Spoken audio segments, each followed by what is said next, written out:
What is up, Broncos fans? Back here again to do another video and recap the first week of the 2019 NFL season. Of course, the Broncos played tonight on Monday Night Football in the black hole against the Oakland Raiders. And we started off the season with a loss, 0-1, losing to Oakland 24-16. And just pretty abysmal start to the Vic Fangio era.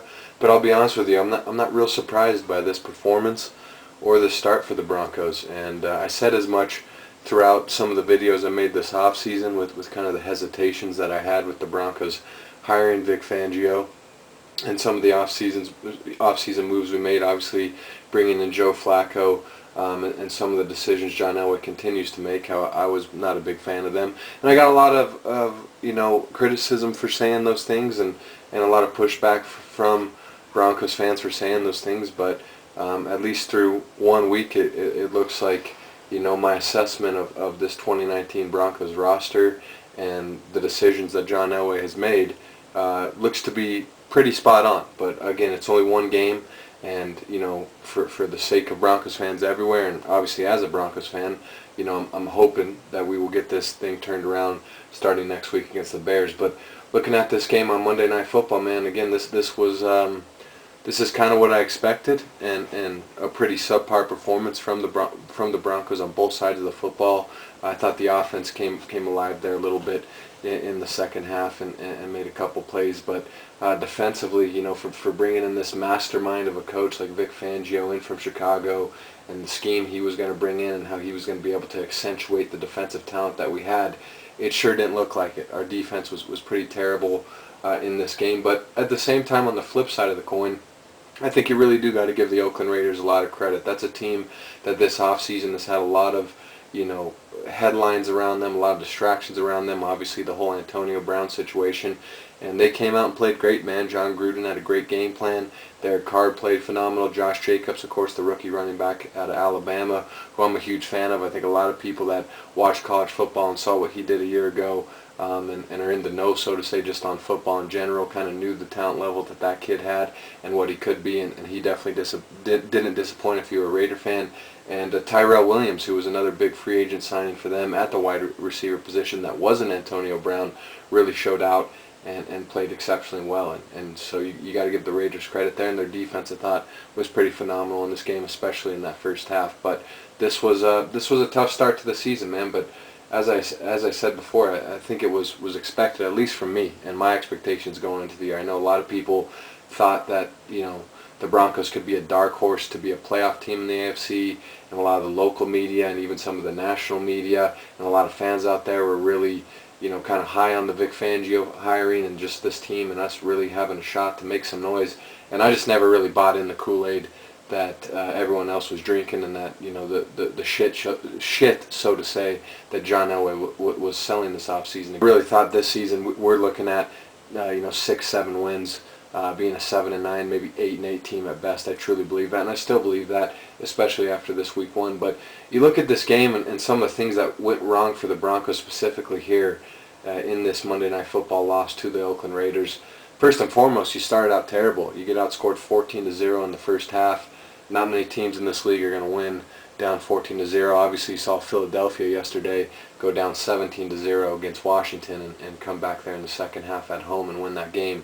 But obviously, A, we weren't at home, and B, we don't have Doug Peterson calling plays for us offensively. We don't have Carson Wentz at quarterback. We don't have Deshaun Jackson, Zach Ertz, that Philadelphia offensive line, and don't have a third of what they have from an offensive personnel standpoint. So for our team to get off to a start like that was just a big hole that we kind of dug ourselves there, and it was going to be hard to come back from. And then offensively, we just cannot finish drives, man. 1-4 in the red zone. That's been a problem the past 3 seasons primarily, and it continues to be a problem to start 2019 off. Obviously, that's something in week 2 at home against Chicago we're going to have to clean up. But to go 1-4 in the red zone, not finish drives off, settle for field goals. Again, you're not going to beat many teams when you're going 3-3-3. And then just missing opportunities there in the red zone. And obviously the big play everyone wants to talk about is the touchdown that Deshaun Hamilton had right in his hands and he dropped. Obviously that was big, but him dropping that pass was, I think, the littlest thing in terms of why we lost this game. I don't think it really had anything to do with why we lost this game, but that obviously hurt us in the red zone and kind of continue that trend of poor execution in the red zone offensively from this Denver Bronco team. Offensive line was not good in this game at all. Continues the trend of being a weak point of our team to start this season off. Outside of Dalton Reisner, our second-round pick, the guard out of Kansas State, who I love. He might be my favorite player on this Broncos team, just the way he carries himself and the way he plays that guard position and just the effort he displays throughout the games. I love the physicality he plays with. I love again, kind of the way he handles himself. And outside of him, I thought the other four guys up front were terrible in this game. Juwan James went out with an injury, so Elijah Wilkinson came in at right tackle. He was pretty awful. Gave up 3 sacks here in this game to the Raiders' front 7, 4 quarterback hits. Joe Flacco wasn't great in terms of holding on to the ball too long. There was specifically a sack that I think was in the 3rd or 4th quarter. I think it was the 4th quarter. We were driving down the field and he sat there and held the ball for 6, 7, 8 seconds. So obviously some of the sacks there, he'd get rid of the ball quicker. But from an offensive line standpoint, the blocking, I think not only from pass protection viewpoint, but also the run blocking aspect, they were just awful. Again, outside of Dalton Reisner, that continues to be a weak point. I know everyone is real hopeful for Garrett Bowles, but I think he continues to show why he's been one of the worst first-round picks under John Elway's tenure, and John Elway's had a lot of poor first-round picks and a lot of just terrible draft picks in general, but Garrett Bowles, taking him in the first round to be the supposed franchise left tackle, he continues to disappoint.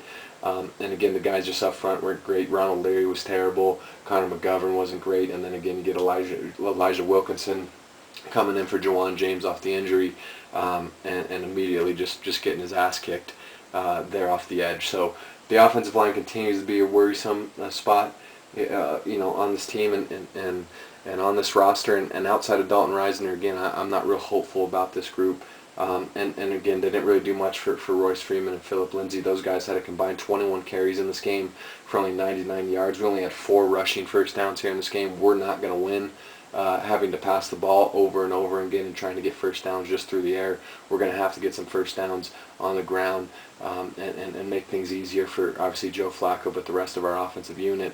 And that just was not the case here in this game. And again, kudos to the Raiders front 7. I thought Cleveland Farrell, their first-round pick out of Clemson, was phenomenal in this game. I thought Vontaze Burfict, the linebacker, former Bengal they signed in the offseason, he was great in this game as well. And they were doing a great job of really kicking our ass in the trenches. Their entire defensive line, you got to give credit to, but man, our offensive line was terrible in this game. And again, only having 4 rushing first downs here in this game really kind of shows the effectiveness of our offensive line here in this one. And again, Joe Flacco, I'm sure he'll get a lot of flack, no pun intended there, for this game, and a lot of people will blame him. He wasn't great in this game, but I thought he was okay. I mean, 21 of 31, 268 yards, a touchdown, no interceptions. He took that terrible sack late, as I mentioned, holding on to the ball forever. He missed a lot of, easy throws, and he definitely looked like, Case Keenum and Trevor Siemian and some of the quarterbacks that we've had here over the past couple of years, and definitely didn't look like that supposed veteran upgrade that John Elway tried to sell everyone this offseason when we made that trade for him. But I thought, he definitely got in a little bit of a rhythm there in the 4th quarter, and again started making some throws. The real issue for the Broncos in this one against the Raiders was on the other side of the football, and that was defensively. The supposed strong point of this team, with now having Vic Fangio as head coach, this defensive evil genius, so to say, to really kind of accelerate and accentuate our talent on that side of the football and again be the strong point of this team. It sure didn't look like it. It sure looked like the weak point of this Broncos team going against this Raiders offense. And I thought the game plan from Fangio, the execution of it obviously by the players, both were just obviously not up to par. First and foremost, you got the Raiders going 10 of 14 on 3rd down conversions in this game. That just can't happen. I mean, especially with our defense and kind of, again, how we're going to win games with this roster and the way it's constructed. We're not going to beat many teams when they're going 10 of 14 on 3rd down conversions, and especially an offense like this. They were able to really keep drives alive, keep our defense out there, control the clock. I think they had the ball for 5 more minutes than us in this game. And they really did a great job of beating us on 3rd down. And kudos to John Gruden, Derek Carr, and that Raiders offense for the game plan they had. And again, being able to keep drives alive and keep drives going. Our coverage was just pretty awful throughout the game, but our pass rush, our front seven, it was really non-existent against supposedly the strong point of our defense being that pass rush. You wouldn't have known it watching this game. The Raiders were also 3 of 4 in the red zone. Did a great job of really finishing off drives, especially early on in this game, again, to jump out to that 14-0 lead, and did a great job there up against the goal line, running the ball with Josh Jacobs. I thought both his touchdown runs are real physical runs, and our defensive front and our defensive line on those 2 touchdown runs really got pushed back and really got their asses kicked. That was man-on-man, head-on-head football, and we got punched in the mouth. So kudos to the Raiders as well there, and their offensive line specifically, to help finish those drives off near the goal line in the red zone. And once again, the pass rush, I mean, for having Bradley Chubb and Von Miller, the supposed dynamic duo, on the defense side of the football. And I'll be first to say, I don't think it's necessarily time to panic with Von Miller and Bradley Chubb. I think both those guys are, arguably our 2 best players on this entire roster. You think you can make an argument for that. And I think both those guys are so talented and work so hard. I think they are going to get it right, and start next week against Chicago, even as soon as next week against Chicago. I think they will be back to their old ways of getting to the quarterback. But you look at this game, 0 sacks, 0 quarterback hits. Again, they were, both those 2 guys were just non-existent in this game, weren't effective at all. Just our entire front seven, whether it's Derek Wolfe, Gotsis, I mean, we just could not get to Derek Carr in this game, and that also has to do with, again, the game plan from John Gruden, the play calling from him, but also Derek Carr being able to get the ball out of his hands quickly. I thought he made some really great decisions with the football, and really made it a priority to get that ball out of his hands quickly here in this one. And he was fantastic, 22 of 26 for 259 yards and a touchdown. Again, really did a great job of kind of slicing up our secondary, and he really had it dialed in with Tyrell Williams in this game, who absolutely destroyed us here in this one. He had 6 catches for 105 yards and a touchdown. It did not matter who we put on Tyrell Williams. We did not have an answer for him. He took the top off our defense. He had that huge 43-yard catch on the bomb from Carr. I think it was on a post route, one-on-one with Yiadom, Isaac Yiadom, who got picked on, in this game quite a bit by the Raiders. They definitely liked that matchup and took advantage of it. But then he had the touchdown catch on Justin Simmons to start the game off, and even beat Chris Harris a couple times. I mean, it did not matter who we put on Tyrell Williams. His size and speed just absolutely killed our secondary. And you really saw how much we missed Bryce Callahan. Again, he was a huge free agent signing for us from the Chicago Bears this offseason. I know he's been dealing with some injury issues, but you saw how much our secondary needs him, and how much our secondary really kind of is vulnerable without him out there. So I really hope Bryce Callahan can get healthy and get on the field as soon as possible. Kareem Jackson, our other free agent acquisition, I thought made some great plays there in the fourth quarter. Made a couple nice pass deflections, but man, we really could have used Bryce Callahan in this one, and it definitely showed, again, mainly with Tyrell Williams, and even Oakland's new tight end, Darren Waller, I thought was fantastic. 7 catches for 70 yards for him. Our ability to cover tight ends continues to be a problem. It's been a problem dating back to when we first signed Peyton Manning. It's basically been a problem this whole decade for this defense. We just do not have any cover linebackers. I like Josie Jewell a lot. I know Todd Davis didn't play in this game, but even when he has played, the linebacker position in terms of our ability to cover tight ends has never been a strong point. And whether it's that, or it's also our defensive coordinator, in this case now Vic Fangio, being able to game plan for that has also been very poor. That's just an area we have never been able to get right, and it showed here. Darren Waller, I thought, really killed us, especially in that first drive, and in the first quarter, Derek Carr had a nice rapport with him, and against 7 catches for 70 yards. He really looks like a quality tight end for them. Jared Cook killed us last year when he was their tight end, and obviously it continues with Darren Waller now there. And then, of course, the real bright spot for not only this game for the Raiders, but for the future of their franchise and their offense, Josh Jacobs, the rookie running back out of Alabama. He was fantastic. 23 carries, 85 yards, and 2 touchdowns. Again, the 2 touchdown runs by him near the goal line I thought were beautiful. Just really kind of showed his power and his ability to finish runs off. Again, credit to Oakland's offensive line for really just kicking our defensive front in the mouth and kicking us in the teeth there, so to say. with their ability to push us back and create a little bit of a hole for Josh Jacobs to run through. But I thought throughout the whole game he was really doing a great job of finishing off runs and kind of bringing that physical element to this Oakland Raiders offense and really showing why he was drafted in the first round and why he could be so special for that offense and franchise. For the next decade. I really believe in that kid a lot. I know he's a Raider, and I'm, as a Bronco fan, not supposed to like Raiders or whatever, but I could care less just as a football fan. I really have high hopes for that kid. I actually have him on one of my fantasy teams, and he was a kid I was really high on coming out of Alabama. Watched him last year at Alabama and the things he was able to do for that offense and Nick Saban, and with Tua Tagovailoa, and now what he's able to do in Oakland. Man, he really gave us a problem. Again, his ability to finish off runs is really special. So defensively, just a lot to fix, and obviously offensively, a lot to be desired, so to say. So tough opening loss for the Broncos on Monday Night Football in the Black Hole in Oakland. We lose to the Raiders 24-16.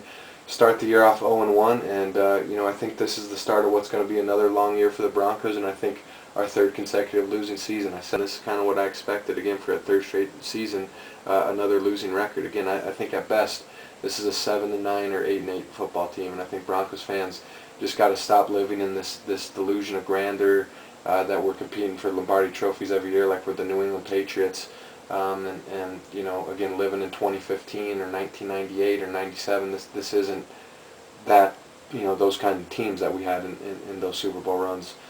Or even like 2013 and 2012 and 2014 when we were competing. This isn't that team, and it hasn't been that team for 3 straight years now because of the guy running the team, and that is John Elway, and because people continue to give him pass after pass for the terrible decisions he not only makes from a free agent standpoint, but his horrible draft record, which at this point there is no defending anymore. I mean, he is one of the worst drafting GMs of the past decade. Without question, that's fact. But nonetheless, congrats to the Raiders. Good start for them, especially given such a terrible offseason and all the shit they had to deal with surrounding Antonio Brown. And we'll see if the Broncos can bounce back next week against the Bears. So leave me a comment below, guys. What did you think of this opening game for the Broncos? And how are you feeling for the rest of the outlook on the rest of the season? I would love to hear your guys' thoughts. I'm sure there'll be a lot of disagreement with my assessment, but to me that's just typical with this fan base at this point. We kind of have this, a lot of you, at least I shouldn't say all of you, but a lot of the fans in this fan base have a huge delusion with this team, and a lot of it starts with giving the man atop, John Elway, a pass on his terrible decisions and just drinking the Kool-Aid that he always sells you. So appreciate you guys watching. Try to make videos throughout the season. I'm not sure how active I'll be on here again, just for the A, lack of views, and B, just lack of free time, but I'll do my best. And as always, it's go Broncos, but I hate to say it in a way, I told you so. And this is kind of what I expected from this team. So we'll see if they can get it on track next week in Chicago.